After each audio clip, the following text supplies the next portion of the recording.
I call it, in The Power of Intention, I call it thinking from the end. I mean, if you can project how it is that your life is going, what your life is going to look like, and get a picture of that, even draw it, write it out as an essay, whatever it is, make absolute affirmations and declarations, post them around, that the kind of relationship I want is on its way, the kind of abundance that I want is on its way, the kind of friend, the kinds of experiences, the kinds of events, the kinds of synchronistic kinds of happenings that are going to be coming from God that I anticipate are on their way. And if you can state those things and put it out there, this will be a very powerful experience. I know what you're going through because just recently, on May the 11th, in fact, of this year, I closed my office up in Florida and walked away from about 20,000 books and all the different photographs of my life and all the records and clothes and everything. I just locked the door and turned the key over to my secretary and said, sell everything, just get rid of it all. And I've never gone back. And that was since May, so for about 5 months or so from now. And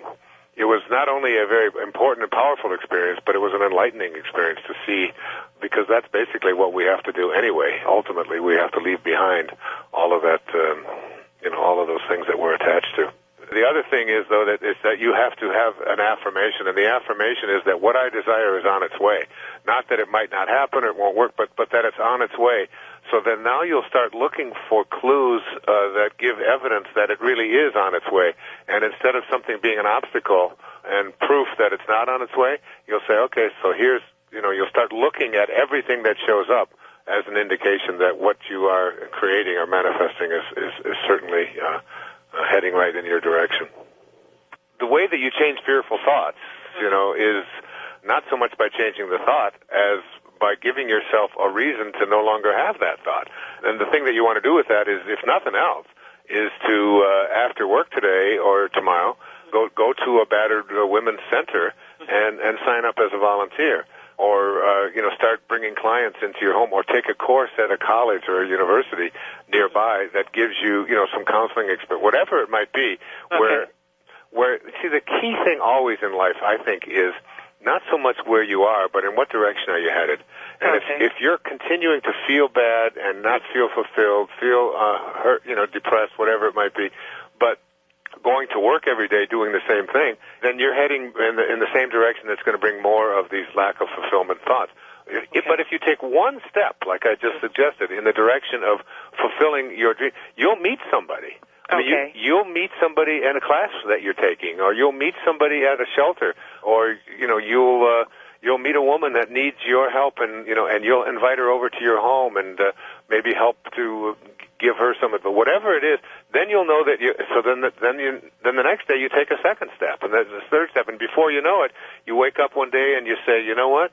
I just don't have room in my life for this clerical work anymore. It's just not what I just don't have room for it. I don't have time for it, and you'll let go of it, and your finances and everything else will just flow right with you as well. It all starts with taking those kinds of initial steps, and that's something that you have, instead of working on getting rid of a fearful thought, shifted into a behavior that's heading in the direction of where you want your life to go. But replace that now with something that is going to give you the experience or the opportunity to meet the right people and so on. It's like there's an old Sanskrit saying that says, when the student is ready, the teachers will appear. The minute that you have your readiness, and it sounds like you do have that readiness, the teachers are going to show up in all kinds of ways. And you'll start looking for them, looking for more evidence that they're coming, rather than looking for evidence that you can't do anything about it. One of the most exciting things in life is change. When you're about to move to a new location, you're going to take on a new job, when you enter into a new relationship, and all of these kinds of really big time changes. I mean, I just talked earlier in the show about my going off to lecture in a foreign country where the language is different, where the people wear different clothes, where it's just a whole different.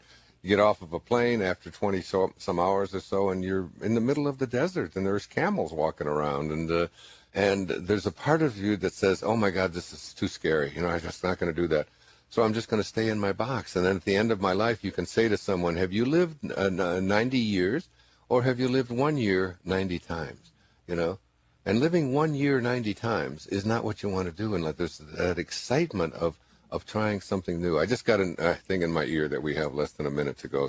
But I would urge you to do something in the direction of sending that fear out by replacing it with love and saying, I'm going to take the risk. I'm going to take the risk. I'm going to take my child, and we're going to do this thing, and I'm going to do it with conviction, and I'm going to do it. And I see it working out. It's going to be my new life. Do it. Don't be afraid of that, Jerry.